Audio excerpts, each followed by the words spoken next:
এবারের ত্রয়োদশ জাতীয় সংসদ নির্বাচনকে কেন্দ্র করে রাজনীতির মাঠে নতুন মোড়। ঢাকা ১৬ আসন অর্থাৎ রূপনগর পল্লবী থেকে বাংলাদেশ জাতীয়তাবাদী দলের বিএনপির মনোনয়ন পেয়েছে একজন পরিচিত মুখ। তিনি আর কেউ নন, বাংলাদেশ জাতীয় ফুটবল দলের সাবেক অধিনায়ক আমিনুল হক। সোমবার বিকেলে রাজধানীর গুলশানে দলের মহাসচিব মির্জা ফখরুল ইসলাম আলমগীর আনুষ্ঠানিকভাবে এই ঘোষণা দেন। এই ঘোষণার মাধ্যমে একজন জনপ্রিয় ক্রীড়া ব্যক্তিত্বের রাজনীতিতে পদার্পণ এবং সংসদ নির্বাচনে প্রতিদ্বন্দ্বিতা করার বিষয়টি নিশ্চিত হলো। আমিনুল হক বাংলাদেশের ফুটবল ইতিহাসের এক কিংবদন্তি গোলরক্ষক হিসেবে পরিচিত।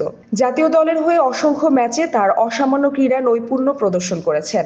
সর্বশেষ সাফজয়ী দলের গুরুত্বপূর্ণ সদস্য হিসেবে তিনি গোলরক্ষকের দায়িত্ব পালন করেছেন। এমনকি তার অধিনায়কত্বে বাংলাদেশ এসএ গেমসে স্বর্ণপদক জয়ের গৌরব অর্জন করে, যা তার নেতৃত্ব গুণ এবং ক্রীড়া দক্ষতার এক দারুণ প্রমাণ। ফুটবল মাঠ থেকে বিদায় নেওয়ার পর আমিনুল হক রাজনীতিতে সক্রিয় হন। তার জনপ্রিয়তা এবং তারুণ্যকে কাজে লাগিয়ে বিএনপি তাকে দলে গুরুত্বপূর্ণ দায়িত্ব দেন। দলের ক্রীড়া সম্পাদক হিসেবে দায়িত্ব পালনের পর তিনি ঢাকা মহানগর উত্তর বিএনপির সদস্য সচিব এবং বর্তমানে আহ্বায়কের পদে রয়েছেন। তার এই রাজনৈতিক অভিজ্ঞতা তাকে তৃণমূলের কর্মীদের সঙ্গে সংযোগ স্থাপন এবং নির্বাচনী মাঠে শক্তিশালী অবস্থান তৈরিতে সাহায্য করবে বলে আশা করা হচ্ছে।